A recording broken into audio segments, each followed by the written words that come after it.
nous sommes tous très heureux, avec la direction technique de l'Immobilière, de vous recevoir chez nous aujourd'hui pour la première édition du Réseau Tech Day. Le Réseau Tech Day, c'est quoi? C'est une journée d'échange de bonnes pratiques, de partage d'expériences, d'innovation entre nous tous, acteurs dans la construction, dans le retail et dans les bâtiments durables. L'immobilière est venue nous chercher en disant on a envie de développer nos thématiques environnementales dans le bâtiment, qu'est-ce qu'on peut faire ensemble? On a commencé à réfléchir et cette idée d'avoir une journée ouverte à tous vos partenaires internes et externes pour montrer des exemples et pour un petit peu donner envie de faire. L'intérêt, c'est de marier un peu des points de vue, parce qu'on travaille souvent un petit peu chacun de son côté.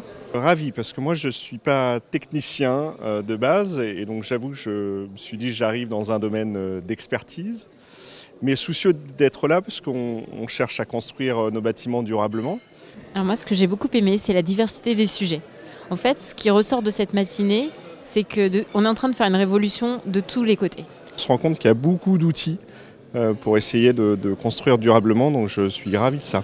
On sent déjà qu'il y a des gens qui sont déjà en train de rentrer dans le principe de l'atelier en disant « Ah oui, mais et ça j'aimerais bien ». Et c'est justement ce qu'on va travailler cet après-midi.